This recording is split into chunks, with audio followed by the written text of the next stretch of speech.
Hey everyone, welcome to Ancient Life Hacks. I'm Jared Madsen. I have a master's degree in Chinese medicine. I lived in China for many years. I am fluent in Chinese. And today we will be talking about qi. Okay, so you maybe have heard of this. It's translated as energy or life force or vital energy, something like that. It's very important in Chinese medicine. It's also rather hard to understand. So let's dive in. So today, what we're going to go over, just give you a brief idea of the flow here. We're going to talk about the meaning of the word qi and some of the definitions of that. And then we're going to go into basically how it's made, how it operates in the body. And then towards the end, we will talk a little bit about, does science have anything to say about this? Can they even detect any of this? Maybe not. We'll take a look towards the end.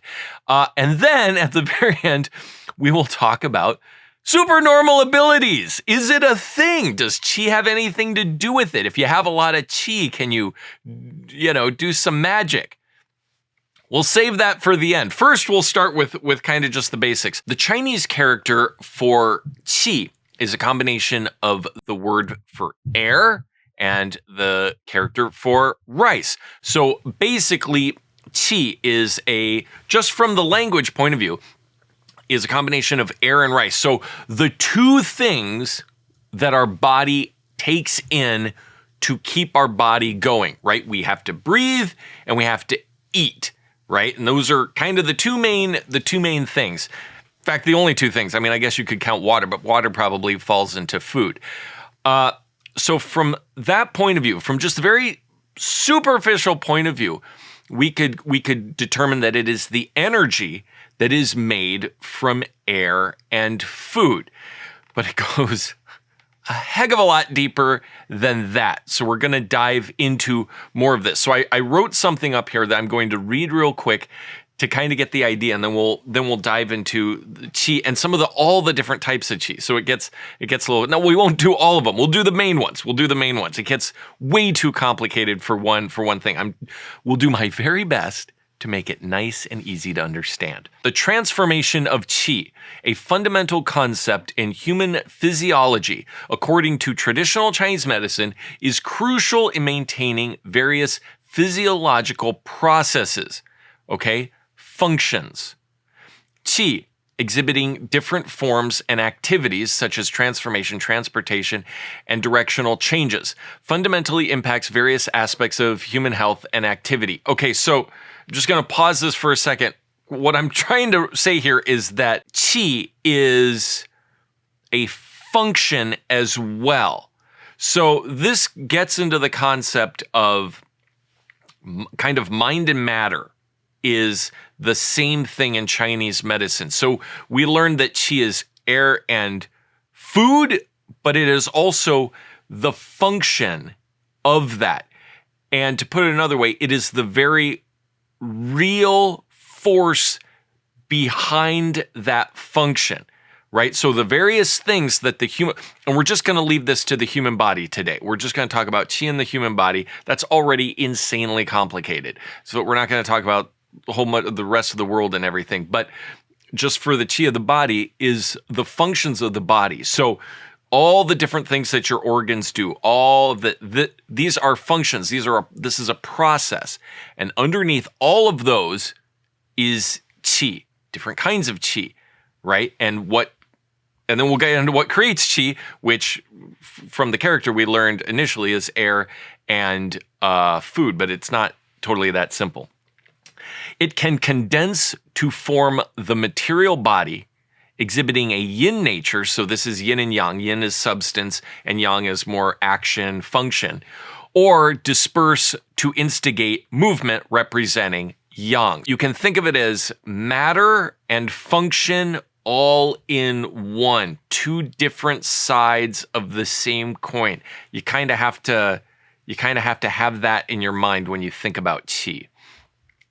This yin and yang of qi underpin human physiology, ensuring processes like movement, growth, and reproduction occur when qi is aptly transformed. A flourishing qi indicates health, while its weakness or misdirection signifies disease. Proper qi transformation and directionality also influence other physiological aspects like blood movement, essence transformation, body fluids movement, food digestion, nutrient absorption, waste excretion, and the moistening of sinews, blood, and skin while providing resistance to external pathogens. To put it another way, every single function in your human body, everything from thinking to moving to everything that your body does to keep it going, has qi guiding the way. Let's pause there for a second.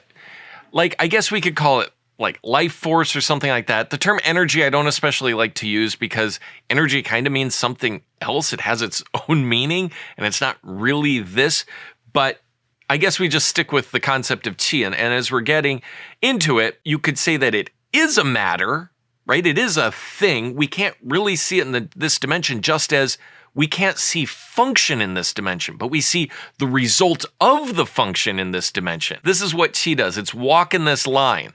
It's matter and not matter all at the same time. It almost sounds like quantum physics or something like that. Ooh, maybe there's something to that. There are two main types of qi in the human body that we need to understand. One is called pre-heaven qi, and one is called post-heaven qi. So basically what that means is there's the pre-heaven qi is what is given to you at birth, right? Or before, at conception, I should say. It is the qi from your parents is where it comes from. And there's kind of absolutely nothing that you can do about that. That determines a lot of your fundamental, like who you are. We might want to call it DNA or something like that. It's kind of this fundamental combination of your parents' energy that then gives you these characteristics. So I wrote up a few things here to help us kind of understand. Pre-heaven qi is believed to be inherited from our parents at the time of conception. It's a form of essential energy that we are born with, and it's finite. Okay, so this is what you got is what you got. Not a whole lot you can do about it. Meaning it can be depleted throughout our lifetime. Now, some may argue that there is something that you can do about it. We'll get into that later. But generally speaking, it's just you're given what you're given, and that's kind of it. It plays a vital role in our basic constitution, including our overall strength, vitality, and genetic predispositions. It is also thought to play a role in the development of our basic personality and individual characteristics. So it's the idea of who you are as a person, that is there. You are kind of determined at birth by this pre-heaven qi. According to this, the whole idea of, changing somebody into something else is kind of like, well, but they were just born that way.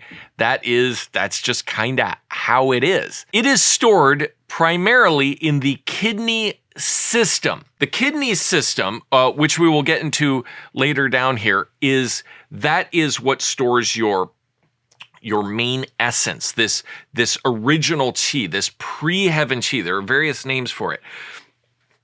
The kind of who you are. So the kidneys are very important in that they have that and then they disperse that to the rest of the body. Pre-heaven qi is utilized to maintain the basic and vital activities of the organ and to support our growth and development. And so it's kind of on this clock, you can think, and it's throughout your life, it's gradually releasing some tick, tick, tick, tick, tick throughout. And that, so it's like when you need to grow, when you're young, it releases a little and tells your body to grow. When you need to stop growing, it doesn't release that anymore. And then as you age, it kind of goes through that. A side note, something I just thought of, people who do heavy drugs kind of like can I don't want to say tap in. They kind of just burn that stuff. And so that's why people who, we call them like burned out, right? Like people who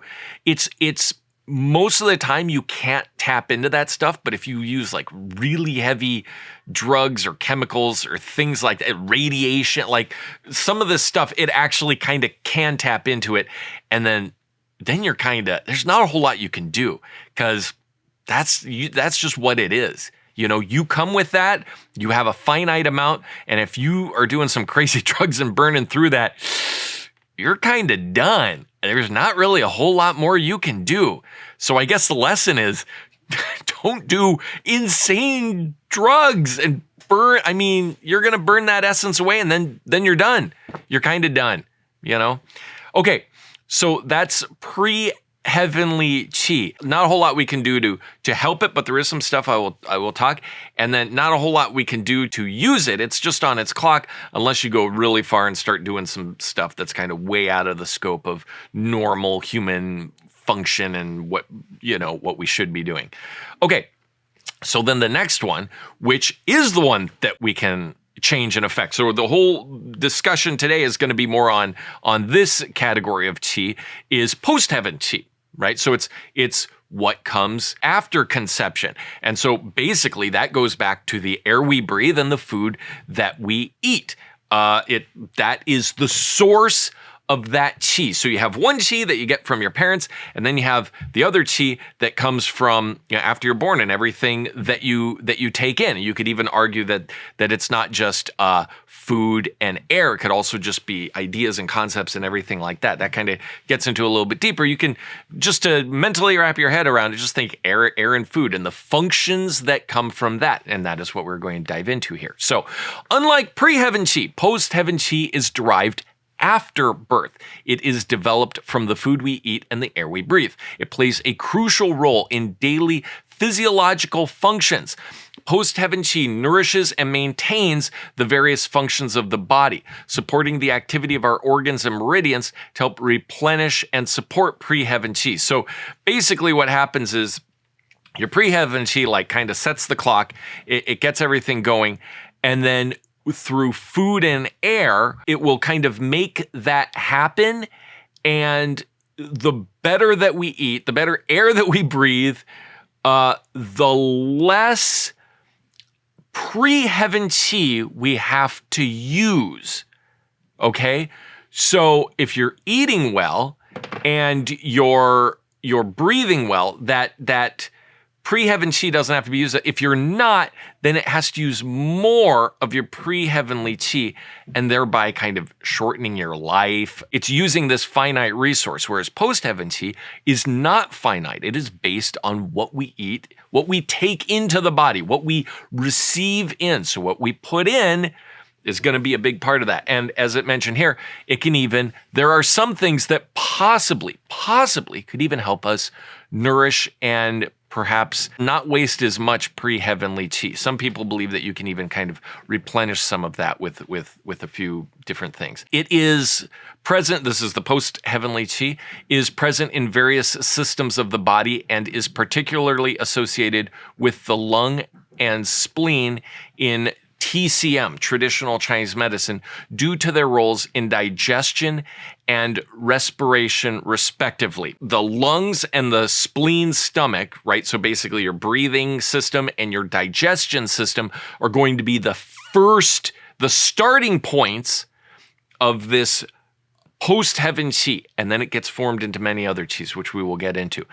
Post-heaven qi is used continuously in our daily physiological activities, helping to maintain health, support immune function, and protect against external pathogenic factors. So basically the pre-heaven qi sets it in motion, and then the post-heavenly qi makes sure that everything runs well. So post-heaven qi is very important. The motivating force between the kidneys is identified as the fire of the gate of vitality. Okay? This fire serves as the root of pre-heaven qi, a source for post-heaven qi. We talked about that a little bit just now. When stating that the kidney is the root of the pre-heaven qi, it encompasses two primary concepts. The kidneys are the reservoir of essence, including both the pre-heaven and post-heaven essence, serving as the fundamental biological substance for life. Whew. Okay, so to sum that up in a different way, the essence that we talk about, the essence of life, your essence, is a combination of this pre-heaven qi and post-heaven qi, and it resides in the kidneys and then is dispersed throughout the body to everywhere else. Number 2, the kidneys harbor the fire of the gate of vitality. So that's kind of your basic life, that fire that keeps you going, acting as the dynamic force that sparks transformation and initiates motivation in various processes. That gets complicated. You can get this book. I will leave a link in the description below that it goes a lot deeper into that stuff and how that kind of fundamental stuff works. It can get complicated. Again, we can do another video on just that if people want, but we're going to go through and we're going to focus more on some of the post-heavenly qi today, how those processes work, and what we can do to help support those. Diving in here. So we learned about the pre-heavenly qi and the post-heaven qi. So basically what happens when we breathe, the lungs inhale air, extracting clean qi known as clear qi. This clear qi combines with food essence, okay? So sometimes called grain qi or food qi. So you have this clear air qi, and then you have this food qi. They combine together. So the food from the spleen and stomach. So again, as we mentioned earlier, it's taking this extracting this clean air qi, the lungs are, and the food is extracting, probably what we would refer to as nutrients and vitamins and proteins and all that stuff, like the grain qi, the food qi that we can use, bringing those together, and those two form what is called zong qi, or sometimes it's translated as gathering qi. So those two come together and make this qi that is then the kind of the base post-heaven qi that we need in our bodies. Zong qi is then transformed. Okay, so that's like you've got this gathering qi. This is like the main qi in your body, but it's not done yet, right? It needs to have all these other qis that do the different functions of the body. So the zong qi is transformed into yin qi, nutritive qi, which circulates with the blood in the vessels to nourish the body, right? So again, this is not a scientific channel, but science might say that's glucose and things like that, right? Like it is that substance, that glucose substance, but it is also the function of that. And it is what tells glucose to do the things that it needs to do in the body. And then we have another portion of the zong qi or gathering qi then becomes what is called wei qi or defensive qi, which flows outside the vessels, providing an energetic barrier against pathogens and regulating body temperature. So we can see we have, okay, put it again, the air and the food come together, combine, make this gathering qi. The gathering qi then kind of separates, and one of it goes off and becomes this nutrient qi that helps with the basic functions of the body, giving you energy, things like that. And another one goes off, part of that gathering qi goes off and becomes a defensive qi. So it is more the outside of the body. So it's not so much the internal organs, it's more of the outside, creating this invisible force field around your body so that bad things don't come in and get you, or at least that's what it tries to do. We're not going to go too much deeper today. These are the main types of qi that we want to understand and how it works. Qi in various forms is transported throughout the body along the channels and the meridians. We have this qi.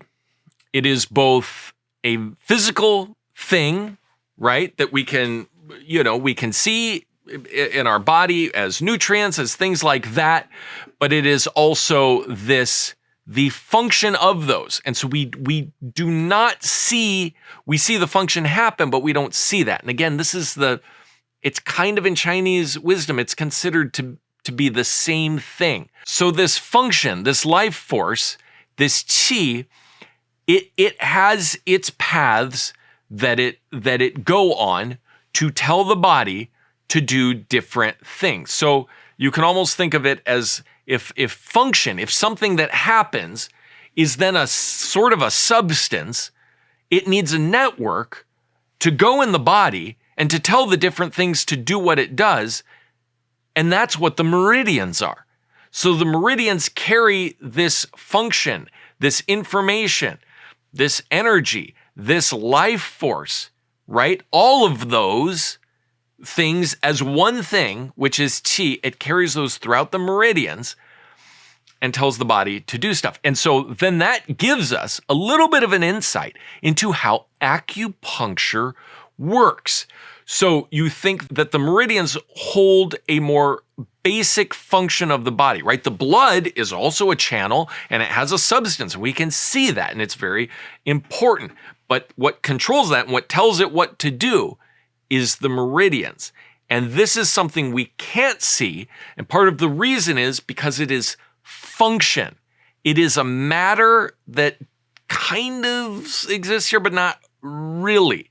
And so the channels are this function. And by using acupuncture, it has different spots along the channels, which are called acupuncture points. And in Chinese medicine, it's called xue, which means cave spot. So it's basically a place where the energy or the function pools and it tells the body to do a certain thing and then it moves on.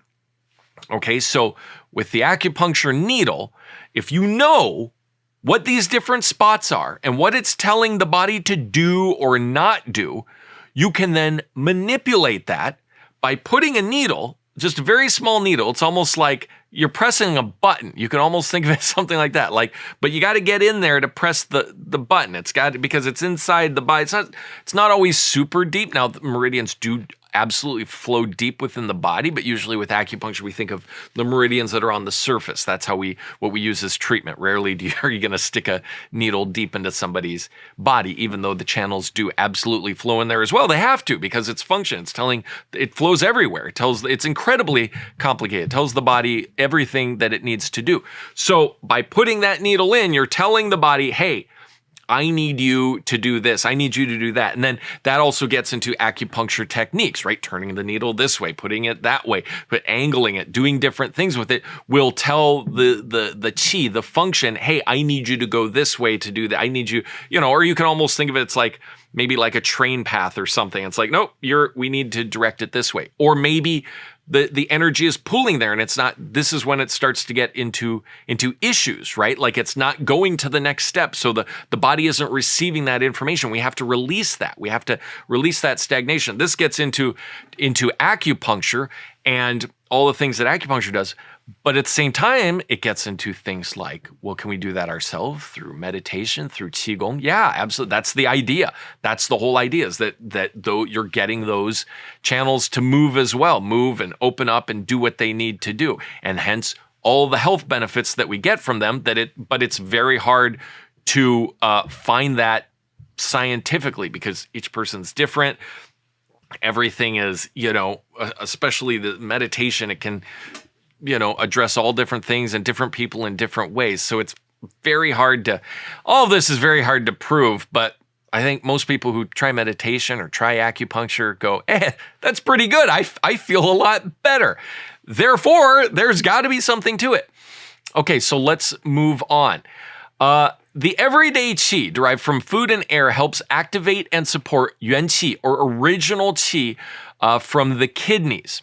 Okay, yuan qi. So we kind of mentioned that before, the pre-heaven qi and the post-heaven qi coming together, plays a vital role in promoting all physiological activities and is crucial for growth, development, and reproduction. Okay, so I mentioned earlier, yuan qi, original pre-heaven qi, this kind of stuff. Generally, there's not a whole lot that we can do about it.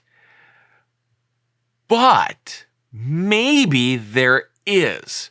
Okay, so there is one herb in particular that when used correctly in combination with other herbs, it is argued that this herb can actually help replenish some of your pre-heaven qi. And that herb is ginseng.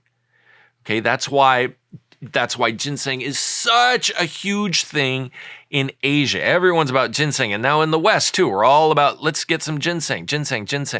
It stems from that understanding. The only problem is now we just take it in willy-nilly. I'm going to eat some ginseng. Doesn't work that way. I mean, it still has a lot of benefits. It's an amazing herb. But to really get it to nourish and tonify your pre-heaven qi, your yuan qi, your original qi, you need very specific formulas that are crafted for you, that are used with other herbs that help guide it to do that. Simply taking ginseng will not do that. And even if you do get a good formula, it still might not totally work, because that's kind of something that you can't, it's really hard to tap into. And you kind of, most of the time, you don't want to tap into it. There's not really any reason you want to tap into it unless you're on some sort of spiritual path, which brings us to the second way that people would tap into it in ancient times. One would be through a meditation practice. And a lot of times that's not even necessarily intentional. It just can kind of happen through deep meditation, whether that be Buddhist meditation or Taoist meditation or whatever. You know, some of these I should say, not just any random meditation, but a meditation that has kind of stood the test of time and actually works, right? So, for instance, I'll give you an example of what I'm kind of talking about here. The Taoists have a lot of different practices, meditation, energetic practices like Qigong, things like that, that they do especially at the beginning of their practice. And those are specifically crafted to do different things. So they're not random movements. They're not just whatever. And that is supposed to be, we don't know, but it's supposed to be kind of the transformation of the human body to a more divine body, an immortal body, right? And this is going to get into some of the supernormal powers and that aspect that we're going to talk about very soon here. But that is what those practices do. Now, most of your run-of-the-mill meditation, it has all these benefits, but it's not necessarily doing that. Those practices are usually like one master to one student, done in secret, that kind of thing. And those practices claim that they can kind of tap into this pre-heaven qi and then do some really amazing stuff. But then there's also stories of throughout Chinese history of people doing that and then not doing it right and then totally like messing up their body. And this gets into some crazy Taoist, I mean, we call it crazy, maybe there's something to it, where they're ingesting like heavy metals and things like that, things that are, it's like, that's poison. Why on earth would you do that? Yeah, it all kind of goes into this tapping into some of your pre-heavenly qi and to get us, a reaction, something to happen in the body. And so we can see why that stuff is if that is true. If it's true and it exists, we can definitely see why that is not something that would become public. Because, if you're ingesting lead and mercury and all kinds of stuff, you could die. You could easily, totally die from that. Very easy. So most of us who are not in the mountains somewhere under the tutelage of a Taoist master can't tap into our pre-heaven qi, nor would we want to. There really isn't any reason to do that. For the rest of us, for the rest of the world, having this understanding of how qi works, we then understand the importance of the air we breathe and the food we eat, and how the better that we can do with that, the better our body, not only will our body function, but it will also help to not use up too much pre-heaven qi before the clock that it's set on to use. Right? So we are not burning the candle at both ends. We are burning the candle at one end, and then the candle at the other end is the small candle that is going according to how it should go, I suppose would be the analogy. Sleep, diet, and exercise. All of these need to be regulated to protect and conserve the qi. And then if anything goes astray, acupuncture, herbal medicine, qigong, to maintain balance and flow body in the qi. I mean, a lot of these practices maybe are just normal qi flow, or just chilling out, being quiet, you know, all kinds of stuff. There's all, we have a ton of videos on these different things that we can do to help keep us healthy and happy. So now we are going to dive into a little bit more. If you are still interested, we're going to dive a little bit deeper into these different qi that we talked about and how those work. And then we'll do the science, and then we'll do the fun, super normal stuff at the end. We have three main sections. The first we will start with, in no particular order, but it's the spleen and stomach, right? So we talked about the food qi, the grain qi. The spleen and stomach, acting as the central axis, are vital for the production and management of qi and blood. Okay, ensuring all other organs are nourished. Their harmonized actions, the ascending of spleen qi and descending of stomach qi, are pivotal for blood production and the balanced intersection of qi in the middle burner. The middle burner is the section right in the middle. Again, this book goes into more details. Link below. You can get more information there. One important thing that we need to see here is that the ascending of spleen. So I've talked about this before. I will briefly talk about it. Your digestion is basically spleen, pancreas. This is your yin organs. This is your solid organ coupled with your stomach. It's the yang organ because that's the one that actually holds the food. And that is your digestion.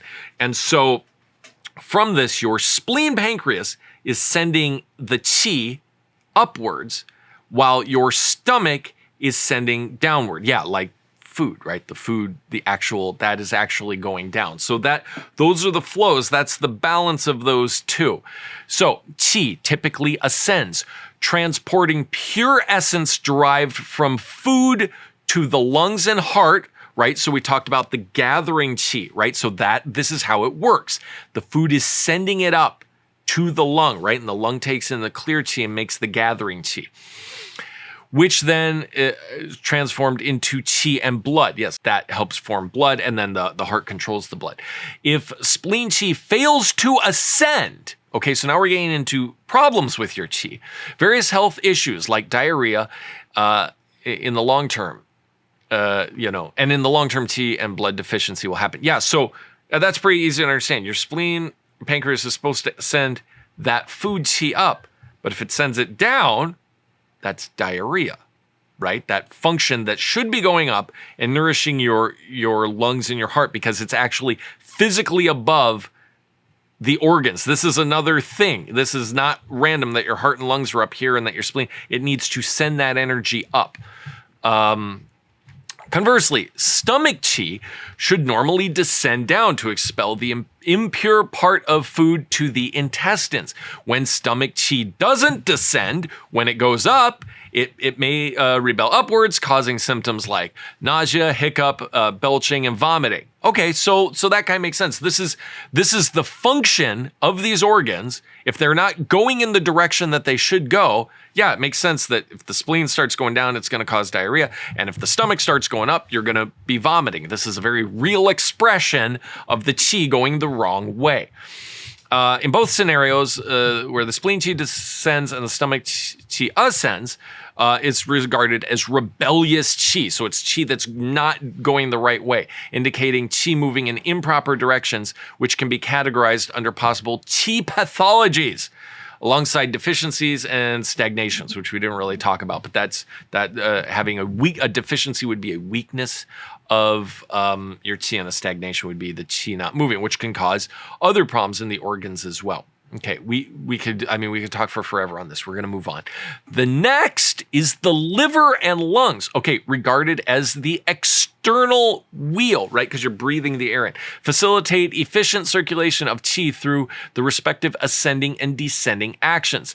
Liver sends qi upward while the lung sends it downward, ensuring the smooth flow of qi among the internal organs. So as we can see, the spleen is sending that food qi up, the lung is sending the clear qi down, the air qi down, and then those two are forming in the center of your chest, making this gathering qi that then becomes the base of the post-heaven, of all the post-heaven qis then throughout the body. Basically all of them. We won't dive too deep in that. Issues arise when liver qi doesn't ascend as it should, leading to qi stagnation, which can potentially affect other organs like stomach and spleen. Yes, so basically if the liver qi is not ascending nice as it should, it's going to stick there and get all like, I'm going to punch you, spleen and stomach. I'm going to attack you. Not good, leading to various symptoms like pain, nausea, and vomiting, diarrhea. So as we can see here too, that vomiting can come from various things. And this is why we don't want to self-diagnose. You would want to go see a practitioner of Chinese medicine, because why is your stomach qi rebelling, right? Is being beaten by your liver, or is there another reason, right? If you're vomiting or something like that. Liver qi can also descend, right? Which it's not supposed to do. Affecting the bladder, causing retention of urine, or ascending excessively. That's the other thing. It should go up nice and lightly, but if the liver is just raised, if the qi is going up very powerfully, it's going to give you headaches. But not all headaches come from that. Again, this gets into diagnosis, which we're not going to get into today. On the other hand, when lung qi doesn't descend properly, it can stagnate in the chest, potentially causing coughing, asthma, or facial edema. Your face can swell up. No good. Furthermore, imbalances such as excessive rising or stagnation of liver qi can impact the lungs. Yes, absolutely. It can rise up and affect the lungs, inhibiting the proper descent of lung qi. So again, why is the lung qi not going down? There can be various reasons for that. You know, it can be the liver does a lot of abusing of other organs we're seeing here, and contribute to respiratory issues. Okay, and then the last section before we get into some of the crazy stuff is the heart and kidneys. And this is kind of the real big fundamental one. So we just talked about how the gathering qi is made, the post-heaven qi is made, and it's supposed to go up or down, and then it branches off into nutritive qi and defensive qi, for the internal the body, the external body. But now we have the heart and kidneys serve as the foundational root, embodying the essential polarity between fire, heart, and water, kidneys. Okay, so this kind of gets into fundamental life stuff here. The descending heart fire warms the kidneys, because the kidneys are water, they're usually cold, while the ascending kidney water nourishes the yin aspect of the heart. Or you can just think it nourishes the heart. This balance sustains the core equilibrium between fire and water, yang and yin, ensuring overall harmony and health within the body. So this is fundamental stuff, heart and kidney. Should heart fire fail to descend or kidney water fail to rise, imbalances like heart heat damaging kidney yin or deficient kidney yang, leading to edema might occur. All kinds of stuff can occur, right? And sometimes like different types of, all kinds of bad stuff. We won't get into that. Not too much here. Disharmony between kidney and heart can also manifest in symptoms like insomnia and anxiety. The soul is supposed to go back to the heart when it sleeps. I have made another video about that which will be released in the future.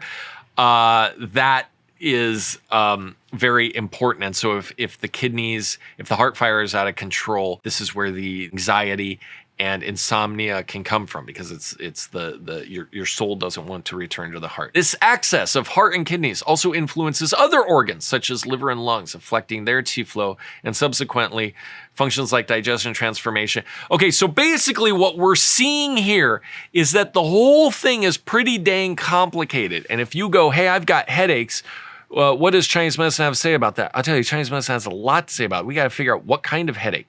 Where is the headache, right? Which meridian is it on? How is it what's going on within the body, right? So that's why a lot of diagnosis in Chinese medicine gets very complicated, because you have to understand which qi is doing what, where. Is it stagnating? Is it going the wrong way? Is it weak? Is it excess? And which qi is weak and excess? Which organ is it dealing with? Where is it going? That's why you guys spend years and years learning Chinese medicine to understand that. So the lesson is, don't diagnose yourself. If you got something going on, just go see a Chinese medicine practitioner. They're very good at it. They will help you understand what you need to do. Okay, that is qi. Now, what does science say about qi? Now, I've heard that there have been different tests and things like that in the past where they maybe were able to see meridians, things like that. The biggest one, and it's also the biggest controversy. So I'm not even down in it all. I'm not doubling down. I'm not singling down. I'm just going to say this real quick. And you can research it and be the judge. I don't know enough about this. I've seen it before. I've seen it in action. It's very interesting, whatever it is. Is it Qi? I don't know. It's the Kirlian Photography. Okay, so you maybe have heard of this. So I have here, it's a photographic technique that captures electrical coronal discharges around objects when they are connected to a high voltage source. Okay, so it's sometimes called electrography. Wow. So basically what it is, and you'll see this sometimes if you go to some sort of event or festival or something, there might be somebody there with one of these cameras. It's kind of cool. Yeah, give it a try. You basically sit in front of it, they take a picture of you, and then you see your aura, you see your energy, or you see something else. It might be something that's not that.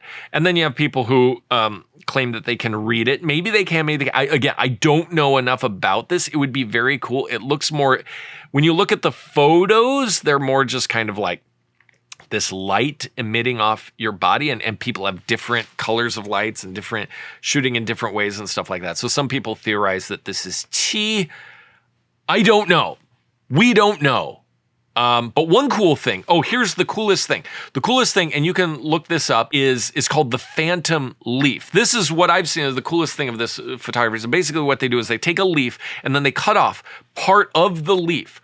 And then they put it down and they use this camera to take a picture of it, and the picture comes out with the complete leaf. So you even though you have cut off, in this dimension, you have cut the leaf off, you see the complete leaf. And apparently many people have done this and they get the same results. So that is one of the big arguments as to why they're saying this is Qi. Whether it's Qi or not, it's pretty darn cool that happens. And whatever the reason, even if there's a good explanation, it's still pretty darn cool that they, can cut parts of a leaf off, put it down, then take the photo, and you see the complete leaf in the photo. I don't know what it is, but it's super cool. It's worth looking up. All right, martial arts and supernormal powers. Here's the fun stuff. Let your imagination run wild. So right now, we're just gonna have fun. If you take this too seriously, don't take it too seriously.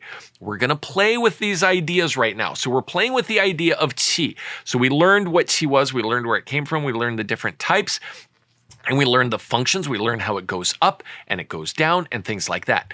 So, levitation. The ability to have your body float up into the air. Oftentimes we hear about this when people meditate, or we hear about, what was it? There was I think a Western monk from way back when, I forget, somebody, the editor, you can find this and put the information on the screen. But he apparently he could fly around, and people are like, hey, the dude's flying around. There are stories of these. We hear more about it in the East, in both in India and China, where people will meditate in secrecy somewhere, and that they can actually levitate and they can actually float. If we were to try to explain this with Qi, basically, it wouldn't be hard. Now, again, we're just letting our imagination run wild here. Don't hurt yourself thinking about this. But the idea would be, if you can get a lot of your meridians opened and you turn the Qi to ascend, you kind of get that whole flow to ascend.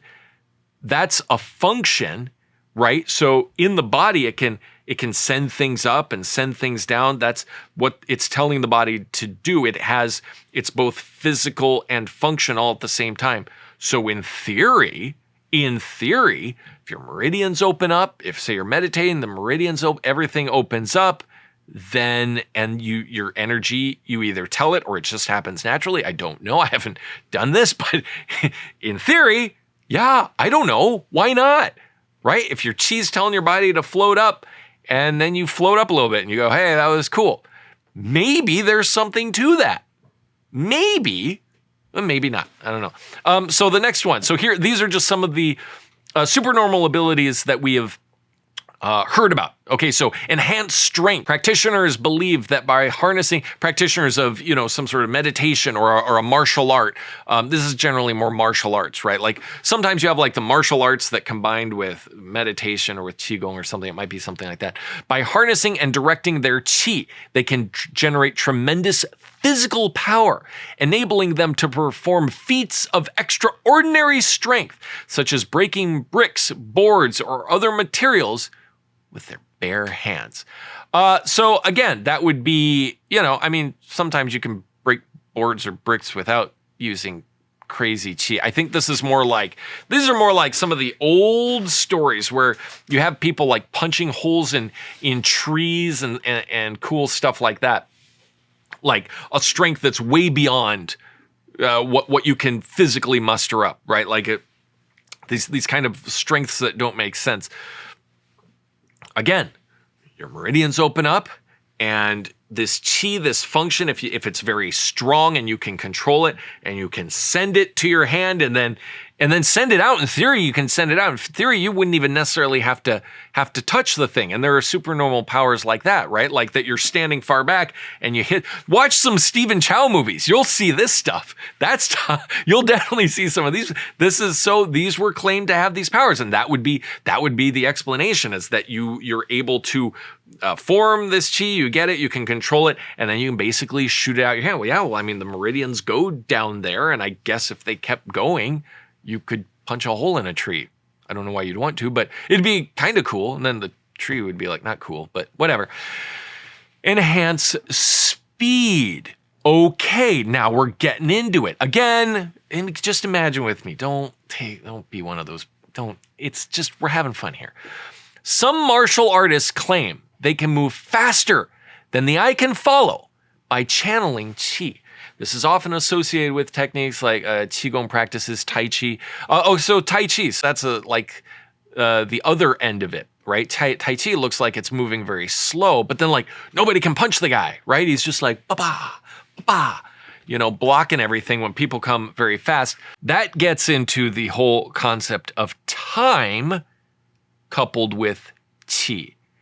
And the idea that Qi maybe is moving in a different time space than this dimension, right? So it is, and that might be part of the reason why we can't really see it. We feel it because it's the function, but these functions maybe are moving in kind of at a different time. And if you can tap into that, you might have powers like Flash, right? Like we see the old Marvel, right? Flash, right? How basically everything slows down and he's able to operate within that.